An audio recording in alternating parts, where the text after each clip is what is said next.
Because you know why? Why? Because it feels right. It feels right. Legendary.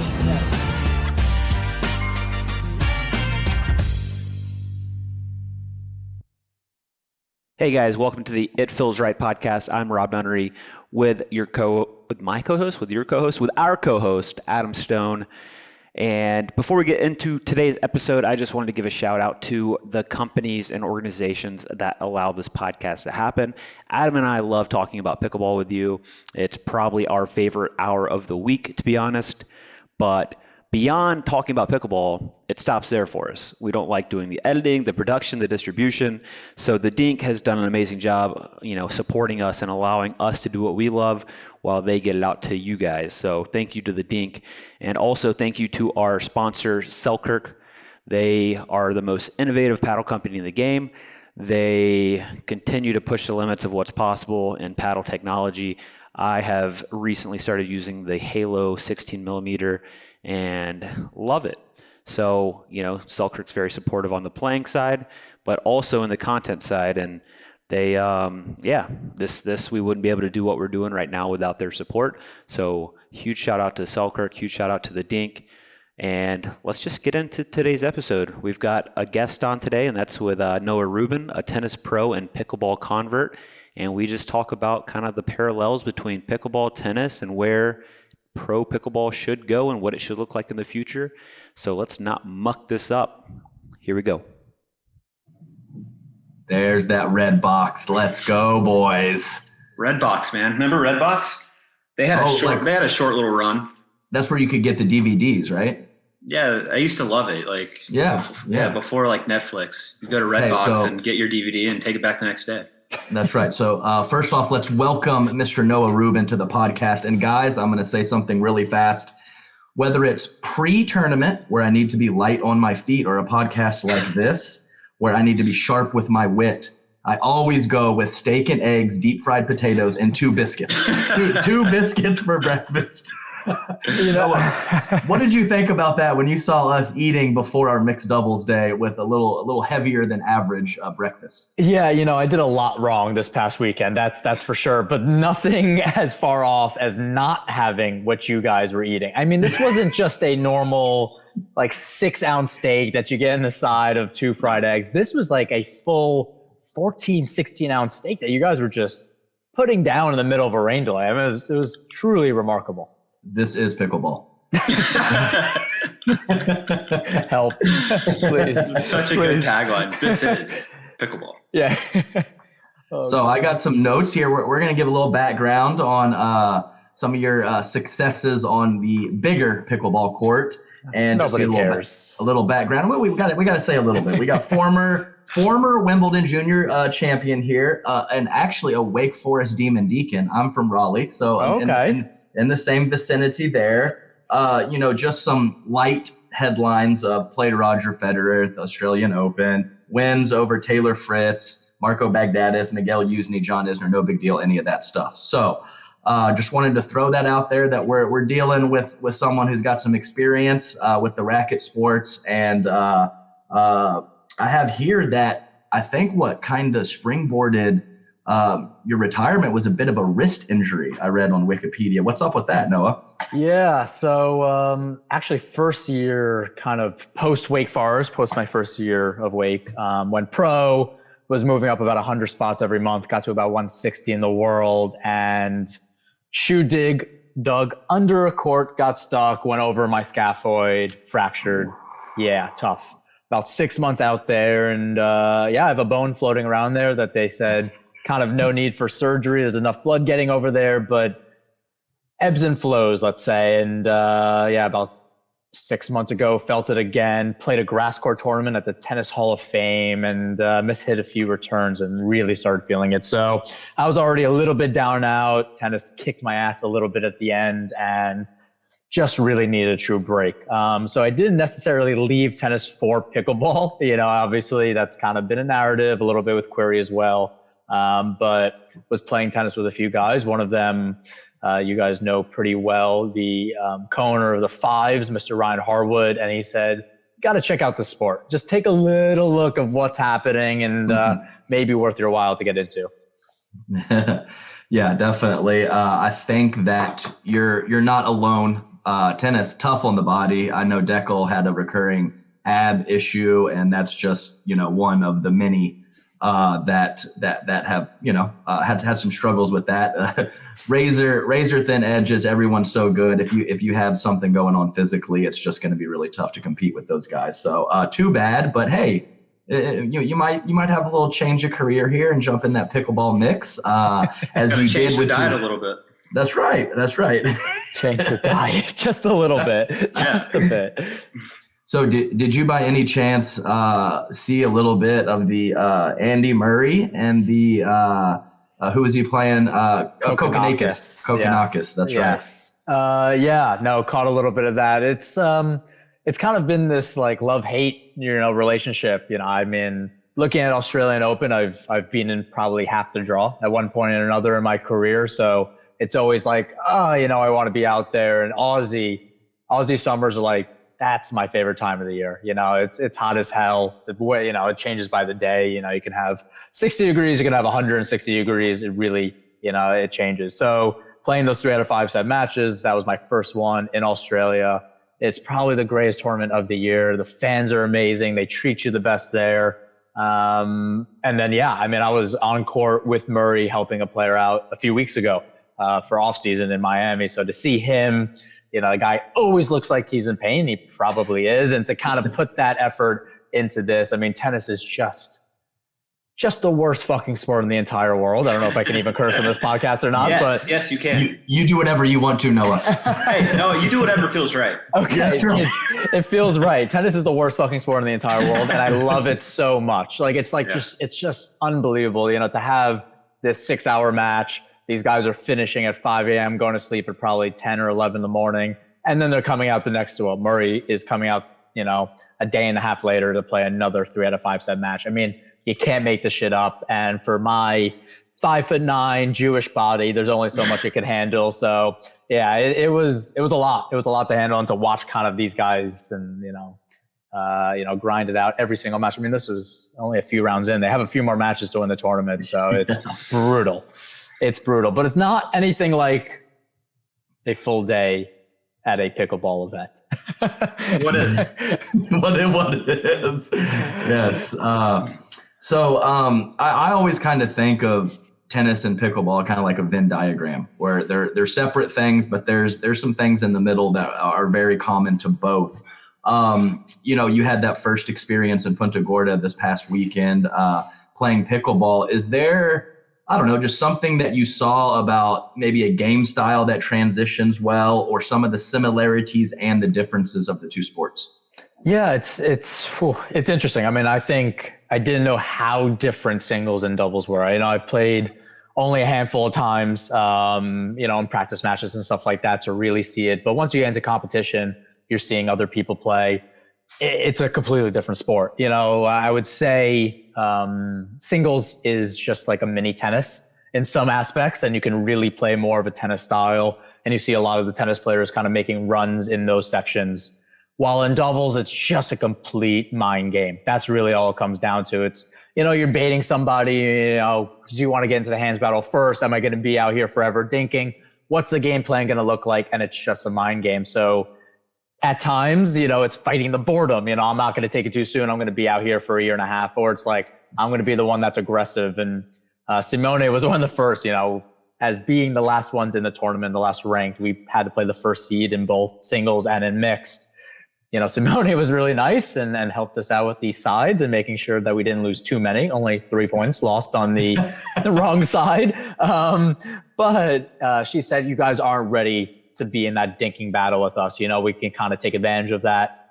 For you guys will have hands. You guys can attack, use that to your advantage. So it's just seeing that and playing a lot that now I'm going to start realizing, okay, what can't do and how do I evolve? But, a lot of that is just tennis brought down to a smaller scale. For me, it's very difficult because my movement was such a large aspect of my game. And in doubles, people are like, Noah, you move way too fucking much. We're just dinking cross court, like stop taking 6 steps. Like you don't have to. Yeah. So those are the things that I have to work on, but it was interesting.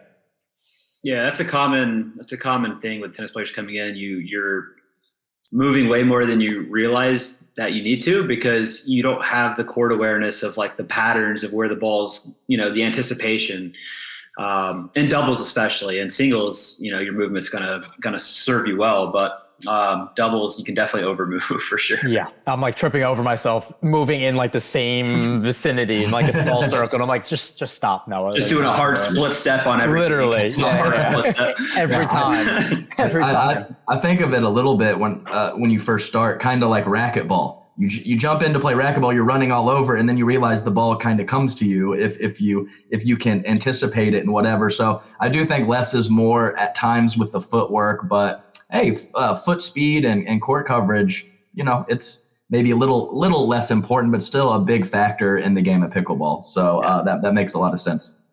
Just going to take some time to utilize it. But yeah, even in the singles a little bit, I was like, oh, I don't have to do that, or I don't have to move there. And the defensive shot doesn't have to be that good. You can kind of reset it. So just things that are going to evolve.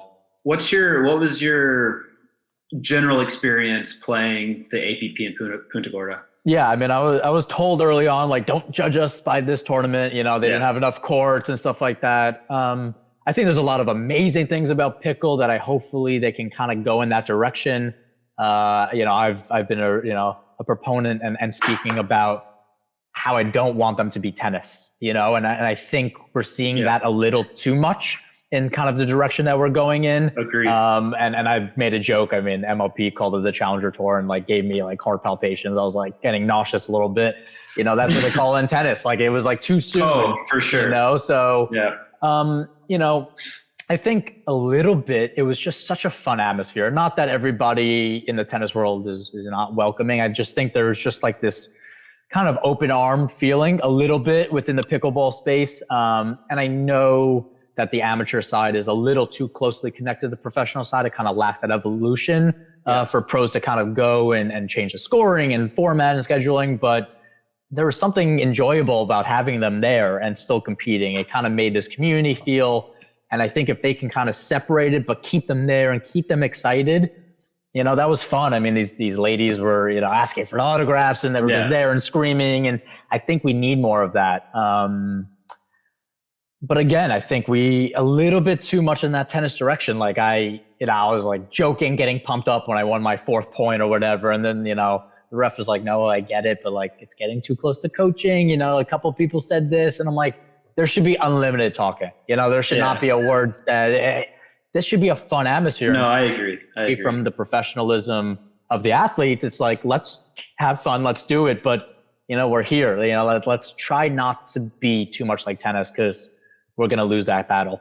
Yeah, I agree. I always say it, like just noise during points. Who cares? I know it's like a touch feel game and you're focused, but just, we don't want to be tennis and we shouldn't want to be tennis. And I even think like, going down to, how the pro sport's structured, I think I've always liked the idea of having pickleball be purely a team-based pro sports league, MLP, but full time, where, you maintain that throughout the year. You have real trades, real drops. Like it's a full on pro sport. And that's the direction, rather than just emulating tennis tournaments and doing 250s, 500s, all the stuff we're trying to do now. We're trying to create majors and grand slams without having any history or backing, like majors are good in tennis because you have the history. You have Wimbledon and you have Roland Garros and you have the traditions. And like we're trying to create that from scratch and it doesn't feel the same, Yeah, 100%. I don't know what else to say to it. Like it makes me angry because there's so much potential within pickleball, to make this. I mean, pickleball became what it is now. I know it's been here for 20 years plus, but recently why it grew so fast is the accessibility and the freedom of it and everybody getting together. And if you're trying to take that away and you're trying to make it kind of this eventually tennis feel exclusivity, and it takes everything out of it. So I'm 100% on board. I want to be on a team. I want to be with people. I want to make this kind of enjoyable. And that's why, people ask, are you even going to think about doubles? I was like, I just want somebody else. I've been alone my whole life kind of thing. And I want that feeling. So, obviously PPA and MLP kind of joined forces, but wondering if, even if APP is not the top, wonder if they can kind of come in and be that secondary league and make it kind of this relegation, kind of follow that soccer feel. And yeah, teams work up, and we don't know what that looks like and if team owners can afford it, but it's got to be a little bit different because, these day-long events when you're grinding it out, a lot of it already doesn't make sense and is exhausting, and different scoring and just no continuity. So it's a little bit where we have to get together, and the people at the top have to get together and say, what do we want to get out of this? They were always fighting, but we're talking about 3 leagues. This is not a lot in the grand scheme of things. So if you want to work together, there's so much time left. Let's see what they can do. But I'm not certain. I mean, I was already a little bit on the edge about MLP and PPA because they had their issues there, and they're like, oh, we're together now. And I'm like, okay, that sounds nice. So, this is going to be a really interesting year for everybody. Let's see where it goes next year. Agreed. Definitely. So I had someone that in the YouTube chat of one of our previous podcasts that was kind of talking about someone new kind of breaking into the sport of pickleball, whether it's someone just out of college, a younger player, someone with some talent. And of course, I've been watching this. I watched this the Breakpoint, the tennis, but basically, what I saw there is how important kind of coaches and teams are, and how different that is for maybe the top, 20 or 25 players or so, and then some of the players down in the 100, 150 range. And I was just kind of wondering some of the stuff that you've gone through or you experienced through tennis that maybe could translate to help some people or be similar to some pickleball stuff that's going to be coming up in the next couple of years. Yeah, I mean, it's true. I mean, I went through depression, anxiety, I mean, you name it, it was constant. I was traveling the world kind of by myself for many, American Airlines, that was kind of the major one I was with. And they always send you like a thing at the end of the year that kind of is a resume for your flying endeavors. And it's like, I don't want to know I've been on a plane for like 9 weeks of my life. Like, that's crazy to think about. I flew 150,000 miles in a year. Like, these are things, and a lot of it is alone. So I think and pickleball has to help this as well. The system has to make it easier as well, but kind of bringing that camaraderie, having that team feel. Let's say it keeps an individual aspect to it, but have that team feel. Make sure, you're warming up with players, you're traveling with players, you're sharing Airbnbs with them, whatever the case may be. You have to kind of build that. And I think I did that pretty poorly early on in my career, and it was okay, but it didn't pay off later on when I was tired, when I got beaten up a little bit. That's when I was like, shit, like, I wish I had more people around me. I wish it wasn't as competitive.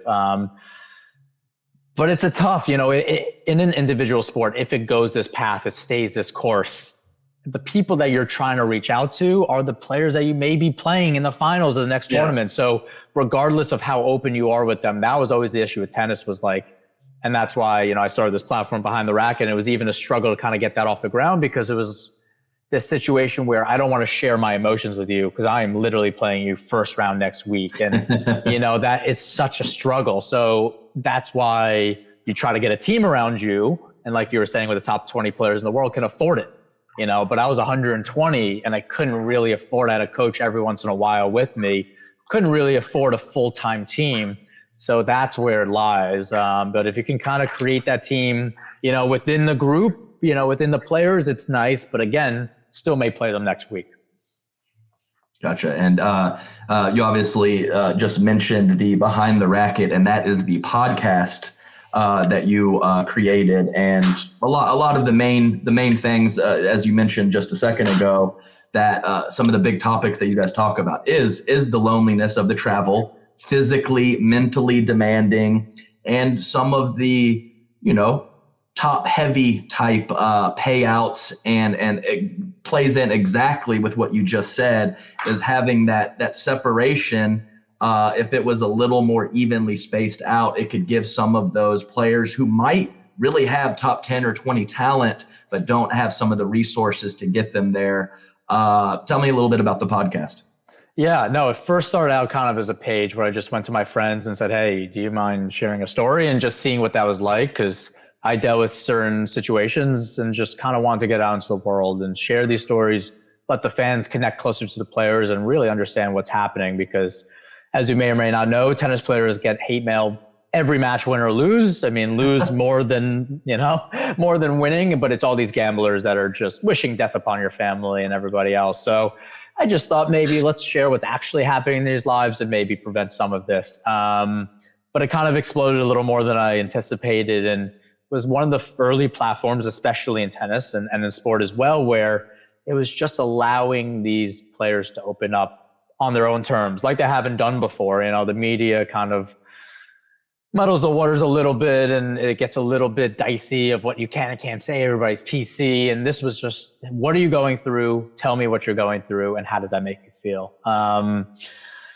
But yeah, it's been a difficult situation seeing on the tennis side, and pickleball is kind of there. I'm feeling a little bit of that, and it worries me. It really does. It has this grinding, everything is a grind, but it has this real, hey, you're going to put in 10, 12 matches today, whatever they may be. And if you're not making it through, you're not going to get money. You're not going to get enough points. And that's really it. And if you're not at the top of it, we don't know where we're going to be. And, people are like, oh, there's not many people. Everybody's playing pickle right now, and everybody's pretty darn good. With tennis, you could kind of separate these levels a little bit easier.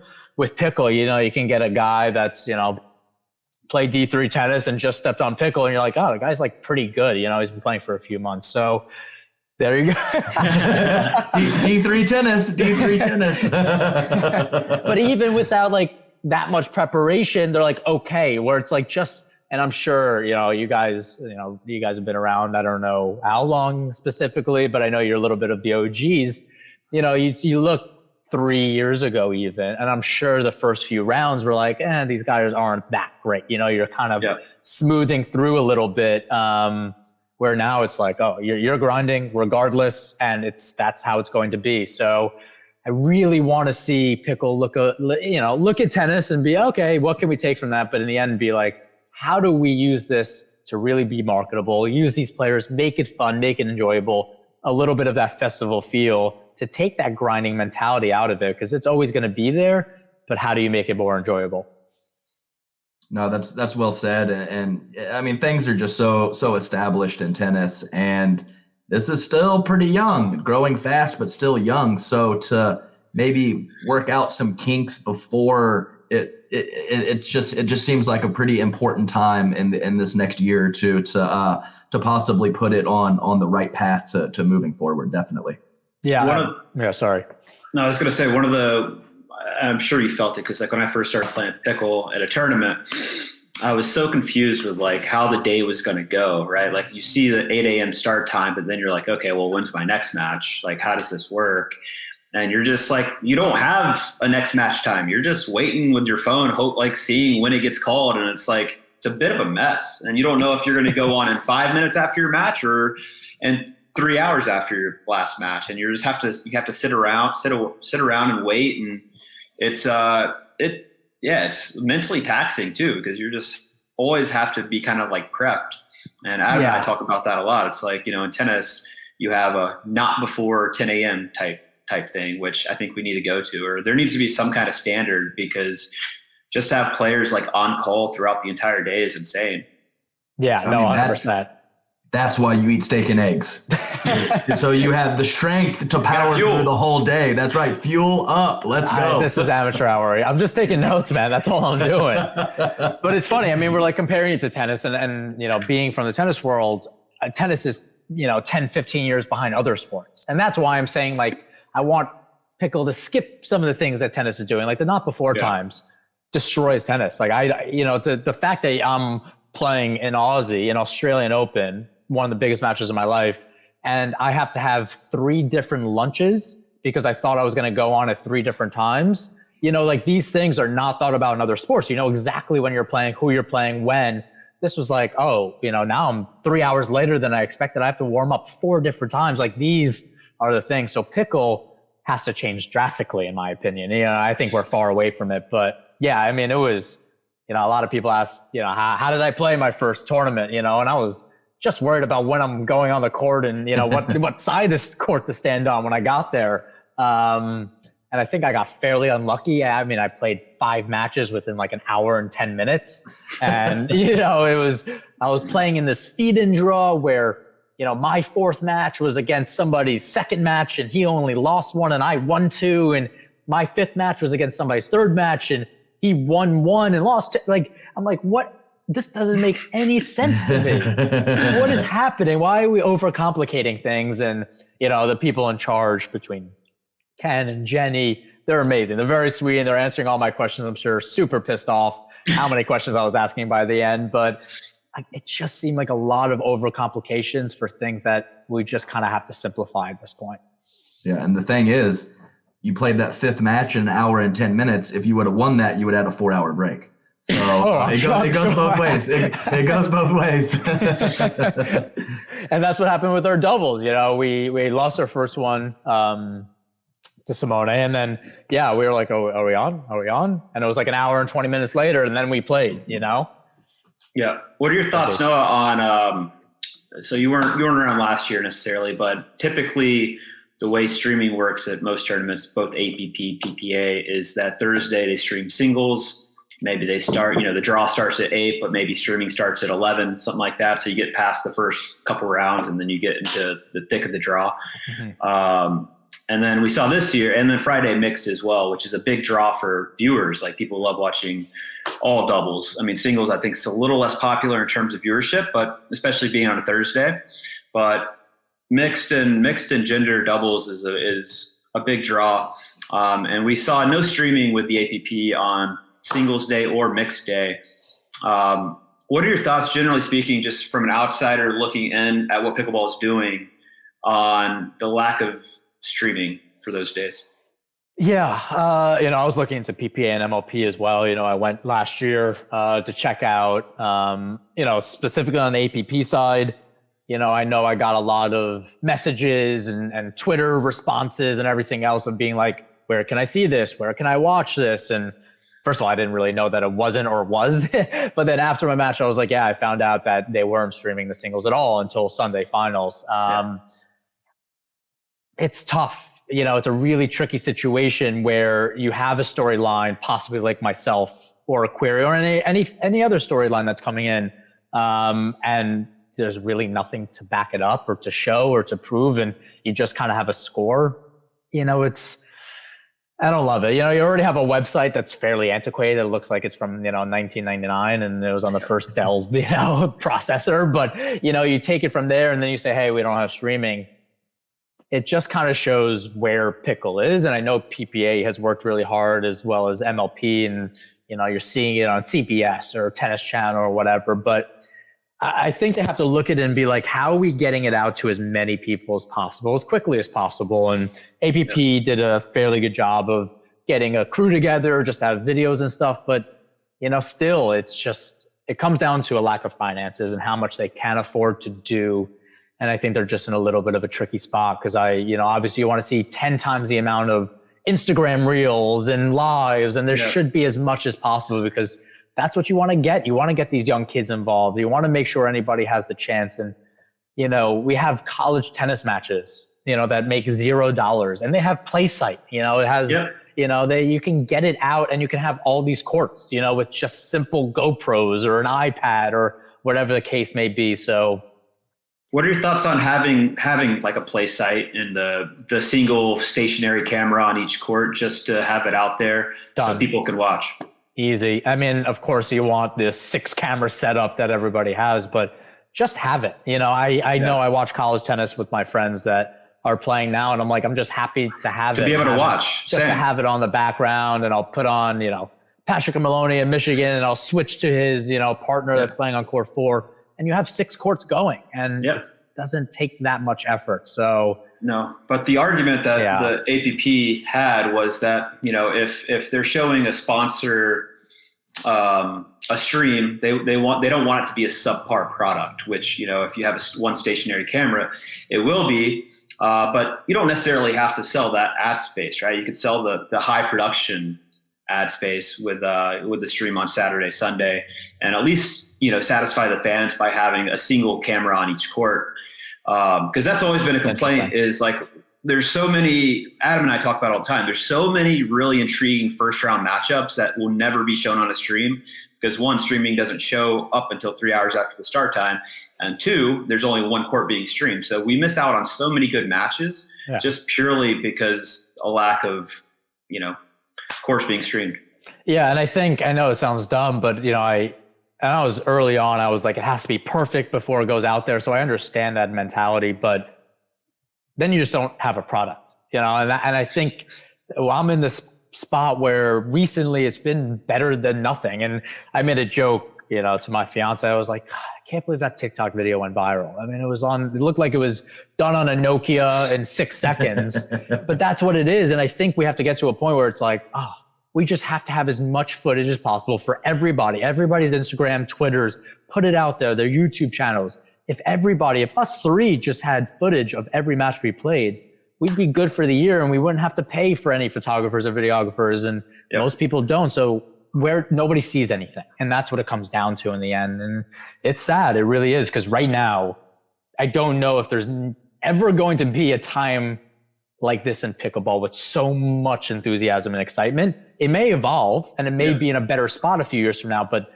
this level of buzz, I'm not sure. So you have to utilize it and just get eyes on it as often as possible. That is my only advice.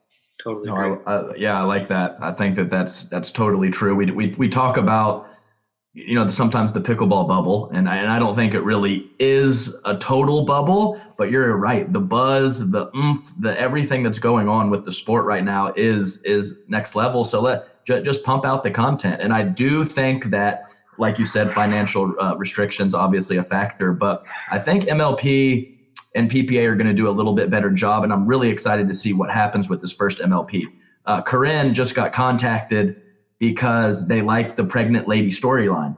So they're going to have someone kind of follow her around a little bit. There's going to be a query. I'm sure there's going to be someone on query. I talked to him yesterday too, Adam. So they're following. Oh, okay. Yeah, exactly. The documentary crew, right? Right. Exactly. Yeah. Exactly. And so, this is great. Just anything and everything, pump it out there, flip phone or not, just do it. And I think that makes a lot of sense with just the crazy buzz that has happened over the last, 4, 5, 6 months. Yeah. And I mean, there's stories everywhere. I think that's the fun part about pickleball is a lot of you guys and we are like people and they have jobs and they have stories and pregnant or coming from tennis to pick. There's so many different components here. I'm worried that it's just not going to be utilized to the capacity that it is. And this is great. I mean, I'm excited to see what MLP looks like. I'm excited to see what they go and do with it. There's that cynic in me that's like, there should be cameras everywhere at all times and not missing a thing. It doesn't take much to get a kid out of high school, to come by with his Sony and just film everything, just film it all. So worries me, but still fun to be a part of.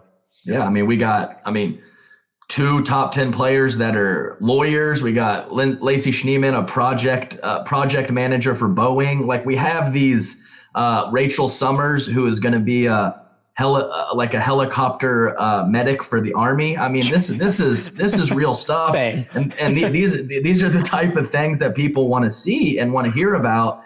And pump it out there, baby. Pump it out. Great storylines everywhere. 100%. How's that cold brew, Robert? It hits right. It hits right. It hits you seem right. like somebody that can't function without it. Is that possible? That's 1,000% accurate. Okay. See, I take the caffeine when I need it. He's a constant. He's a constant. It's just because I always need it. Okay, fair. Oh, I wanted to bring up also. This is just a little tennis / pickleball. I saw that there was going to be a little pro-am with Michael Chang, Andy Roddick, John McEnroe, and Andre Agassi. I believe somebody said 2 of those 4 were very anti-pickle. So I think this is kind of funny. I tweeted out a response to somebody that I was at the Roddick Agassi fundraiser about 5.5 years ago. And Roddick was at the kitchen, lost the point walking back to the baseline. And his quote was, "This is a stupid ass sport. People just made it up because they suck at tennis." So I thought that was funny. And I know someone said something about McEnroe as well. There's $1 million prize pool of some sort. What do you think about this pro-am? It's crazy. The prize pool threw me off a little bit. Obviously, you could put names and it, anything can happen. Obviously, I'm sure we all wish it was those are the prize pools in actual pickleball. And I've spoken about Mac before and saying that he could be incredible. I played with him more than a few times at the academy. I'd be very curious to see. I mean, this guy has incredible, out of this world hands, even at 6. I don't even know how old he is, but when he was 50, we were playing and stuff like that. I would serve. He'd be like, that's too far off. I'm like, I think I hit the line. He's like, no. And then he puts like a quarter down and he goes back to serve. And he's like, that's how you do it.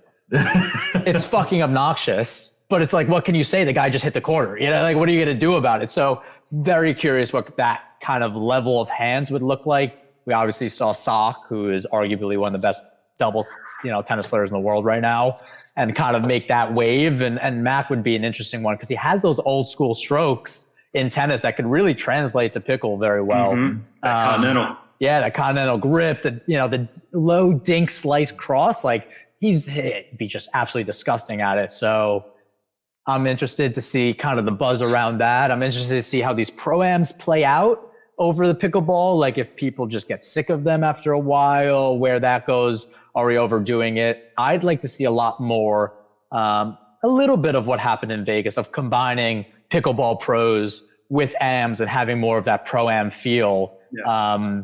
And not letting down, if those guys beat you, they beat you, but kick these guys' asses. I think those are the storylines that are more exciting than, Roddick, who I'm sure is going to say that same exact line 5 years later. I'm sure believes that still. So yeah. No, that's what I would. He'll take the money though. Oh, without a doubt. Who wouldn't? the ARF, the Andy Roddick Foundation, he needs it. So no, that's what I would guess too in terms of play style that would translate the most. Johnny Mac, built for it. And let's be clear, Agassi, Roddick, absolute studs, but I wouldn't say their touch, feel, all court game was necessarily the biggest strength of their tennis game. So maybe I'm a little bit off with that, but I think a lot of, those people with the crazy all court games, the Leander Pays, those type of players, as opposed to the, big serve, big forehand guys. I can think of a lot of the guys that I coached in tennis that would transition phenomenally and some that probably wouldn't. So yeah, it's a good storyline and it's fun to see. And I actually like the mix of tennis and pickleball a little bit on some of these pro-ams and stuff. And I think it's cool. I think that's a story that people have to up a little bit more. Even with Sam, being 11 in the world, this is a guy that made a career off of, not basically, he was a great tennis player, but big serve, big forehand, literally that. And takes it all away in pickle, to follow that journey to see how he improves. And, mine was the total opposite of a game, but I wasn't coming to net all that often. So seeing how the games translate, I think is great. I just don't love it when it's these, AMs alone doing it. I think it would be more exciting to have a couple of you guys in it, get some females in as well, or switch it up and see what can happen. But $1 million, that's not bad. That's live on ESPN too. I think they said it was live on ESPN, and it's going to be the lead up to the women's NCAA basketball national championship game. So seems like such a weird combo. Weirdest too. Yeah, weird combo. But man, $1 million. What the hell? And look, as much as they've kind of shit on pickleball, to get tennis fans are going to watch it, right? And they're going to watch anything that Roddick's doing or Mac's doing, and to get more eyeballs on pickleball is not a bad thing. No, any way you can. I've learned that people, even from the little stuff that I've done, want to watch, whether it's to see, most of them want to see me fail or some succeed, and that's what it is. So it does drive it, even if Roddick's shitting on it or whatever else, it brings eyes to it. So go ahead, Rob. I was going to say, no, you've seen a lot. You alluded to it earlier about, you know, the crazy gamblers that just roast players on Twitter all the time. I think we're getting close to having, you know, gambling enter pickleball. How do you, and I mean, we're talking low prize money right now and not a lot of, you know, not a lot of regulations, and it's not very controlled. And like, what's your take on gambling coming into pickleball? There should never be a match played ever again in pickleball without gambling. My biggest issue, yeah, I mean, the messages sucked, and you know, I just played 5 hours on court, and they told me my mom should die in a hole somewhere. Okay, not a great thing to see right off a court, but I was fine with it. My biggest problem was I wasn't getting $1. You know, there was no way for them to show that I was getting $1 from that guy's $1,000 that he lost on me. Yeah. If, you know, we're transparent and APP, MLP, whatever it is, says, hey, we're taking 10%, they're going straight to the players, or 50%, we're splitting straight to the players.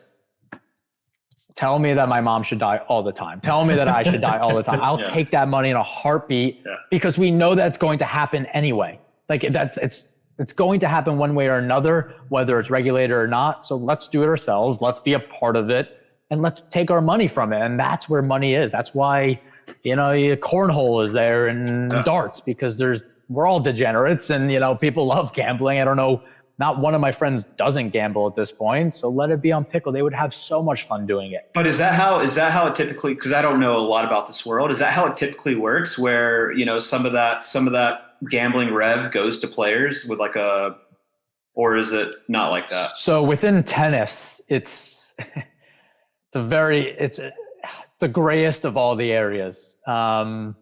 You know, you see, if you own Tennis Channel, they talk about DraftKings odds. Yeah.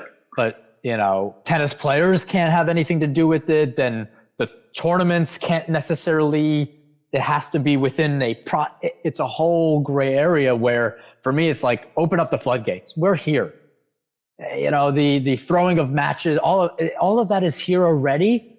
Let's make our actual dollar off of it and then go from there. That's where the real money is. That's where guys that are 150 in the world can maybe actually make $1. And then in Pickle, that's where the guy that's, you know, 30, 50 in the world can really make some money. There should be no qualms about, hey, I can't believe we're starting this. It feels sticky.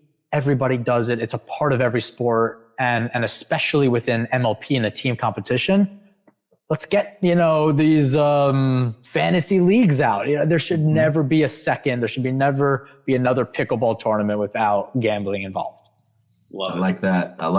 The Noah Rubin quote of the pod: "We're all degenerates. We're all degenerates." Flip that. We talked about it briefly with James Ignatowicz, who we had on a couple weeks ago, and he's just like, I'm sitting there at the frat house. Everybody's gambling on everything. No one gives a shit about the game. They have a stake in it. It could be fantasy or it could be betting. People will watch. And I gave an example of my buddy spent a whole summer gambling on under 17 South American soccer. So like, so this is what people he may have to call somebody. I'm just putting it out there. I'm not a professional. The big billboard that says 1-800 I have a problem, or whatever the hell it is. But yes, it's true. It's a huge deal. I agree with you completely. And it's just another way to bring eyeballs. I mean, I was one of my first, it was my first main draw Grand Slam match in Australia. And I won it. I was a super underdog. The guy was 17 in the world at the time. And I got back home to my club and he was like, oh, by the way, made $5,000 off of you. I was like, that's crazy. Like, that's absolutely absurd. And not that I didn't do well that tournament financially, but it was like, we shouldn't be in the same ballpark of money that we're getting. Like, take me out to dinner or something. So like, this is happening. It's here. Like, take it. Let you know, APP make $1. We should all be making money. And there's so many ways to do it, because all these gambling books, they're looking for new things every day. They wanted. That's why in tennis during COVID, they had these strange tournaments all the time, because they just wanted gambling. They're like, we don't have anything. They were playing matches in puddles. You could not see their feet. They were in water. You couldn't see their feet. They're like, we have to continue because gambling. You have to continue. The match goes on. Match goes on. No, it's obviously important. I love it. Degenerates, we all are. Let's go. God. What else you got, Adam? I don't know. I don't know. I mean, I have my sheet here, my Noah Rubin sheet, and not a lot of pickleball questions for me. I was surprised. Well, yeah, I mean, we had a little bit of both. A little bit. And I think it's we want it to be different, but there is parallels. There just is. So yeah. I mean, I think it was fair to talk about some of that stuff, especially with you having so much experience, on the tennis tour. So I am curious on one thing. What what are your aspirations in pickleball, Noah? Like, are you looking to come in, like, train full time, like really go for it, or are you just kind of dabbling and trying to see how it goes? What are your intentions? I'm like, I hate losing. I fucking hate losing, and I'm so competitive. So it's tough for me to get into anything, regardless of what it is, especially in something that is so closely related to tennis, and people do want to watch me fail. So yeah, I mean, it is a part of it. And there's guys that like look down upon me as well. And I've gotten a little bit of shit and a couple nudges here and there. And I'm like, really, guys, like, this is all the motivation I need to like get out and really put an effort into this, and so it's a part of it that I'm like, yeah, I think I want to do something, and I do see potential in the sport as well. I'm giving it time. I am training. I'm putting it in. I think it's helpful because I don't know what my world will look like in a few years from now. So it's helping me at least stay in the best shape possible, stay professional, and kind of go along that path. I just don't see why I couldn't be good at this sport. I'm not going to make the Sam Querrey, we're going to be top whatever in this amount of months. And then he was, he's having fun with it. And it's funny to see him take that path, which was just never who he was as a tennis player. So he's really enjoying it, and he's taking it head on. But yeah, I mean, in singles especially, but doubles, I'm enjoying the learning process as well. Well, I hope it evolves a little bit so we can really get into it. I can enjoy it. Yeah, absolutely. And I think people want to see Sam fail a little bit more than you because they've given him the name Sham Querrey, and they haven't made up the name for you yet. So I think it's because I read some of the Twitter stuff and I'm like, God, they're brutal, man. They're absolutely, and it's just so funny to me. And it's not new news by any means that people, the key. Oh God, yes, yeah. She's young and bouncing off the walls. It's not new news that everybody, the keyboard warriors, want to do something and say whatever. Not that they didn't attack me a little bit, but they destroyed him. I'm like, God, guy just like. But he put it on himself. He took on the ego, and he knows that. Like, my thing is, like, people think this like is affecting him. He's like, in his room, like, oh my God, I can't believe this person said this. He's just dying laughing and enjoying it, and he is. He's playing more than I thought he would, to be honest with you. Yeah. So, it's going to be interesting, and I'm sure Wes is taking him under his wing a little bit and saying, like, I think we have to get a little bit better and like actually take down these guys a little bit. Right. And I think it's great. I mean, I think he should be doing the little violin stuff and doing these videos. And I had some good conversations with Wes about it. And I think it's awesome. I don't have any qualms about it as a full-on pickleball guy. I loved every minute of it. And I know not everyone has the same feeling as I do. So I just don't really get it. I mean, let's have some fun with it. Let's have a little banter, a little back and forth. How can that be a bad thing? Yeah, I never knew. And I think they took out a little of their aggression from Sam onto me of like how they were upset with how we came in. I was like, I'm not, let's say I take your spot, whatever that, there's a ranking system. So you move up or back. Like, I'm not taking a team away from you. I'm not taking anything. Like, we should all be in this together a little bit. And I wasn't calling anybody out. I wanted to have some fun with it. But yeah, some people took it to heart a little bit, some Facebook messages and stuff like that, and looking down upon me. And yeah, it's interesting. It's an interesting path. There's no other words to it. This is pickleball. Trademark. Yeah, we had some fun with it at the APP Punta Gorda. 25 mile per hour sustained winds with a wiffle ball. This is pro pickleball. Yeah, like here I am, like basically, this is my 15th time playing. I learned how to dink a few days ago, and the wind comes out, and I'm like, the fuck do you want me to do with this? You want me to reset with this shit? Dude, it was a mess. It was so sloppy. Oh, yeah. And I actually felt better because I was looking at some of these other matches and I'm like, okay, we're all kind of struggling a little bit here. But yeah, Allie and I looked at each other and we're like, okay, I guess we're just going for it now, and that was just it. So I got another good one here. Top 5 player in the tournament, mid-tournament, eating a bag of Cheetos. This is pickleball. This is pickleball. You'll see it. You'll see it. You will see it, yeah. That was me, by the way. No, I'm just kidding. No, yeah, your leftover steak that you just put, just left in the pocket a little bit in between the changes. Right. If you think there was any leftover steak, you're very yeah, you're mistaken. Oh God. Yes. I don't know. I enjoyed this very much. It was nice to get some insights from you, Noah. Yeah. And that we did talk a decent amount about tennis here. There's no question there is a relationship, but maybe we'll have you on here again in the next couple months, and we'll be almost 100% talking about the pickle, and I think that would be great. Yeah, I doubt that's ever going to happen, but I will be in Daytona. That's going to be my next event. I don't know if either of you or both of you. Yeah, I'll be there. What is that? This next weekend or the one in February? February. Okay, gotcha. Yeah, okay, gotcha. Awesome. Yeah, so I'll be training until then. Hopefully, have a paddle that we've solidified because I have only about 98 paddles in my apartment, and I just have to get rid of these at this point. So where actually is home base? Home base in New York, Westchester, on the Hudson River. Yeah. So my fiance is a veterinarian. She works over here. So we moved out. I'm a New Yorker through and through. So nice to stick here. But yes, in our 1-bedroom, it's too many pickleball paddles. It's just too many.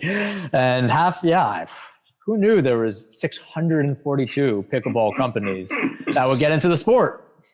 There's a lot. But here we are. Wild West. Well, heard that one a few times. Yeah. Yes. Thanks again for coming on. Thank you for having me. I hope to see you at these tournaments, and best of luck. I want you right there in the mix, and it'll be a good storyline. Let's do it.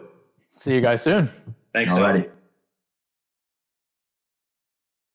Because you know why? Why? Because it feels right. It feels right. Legendary.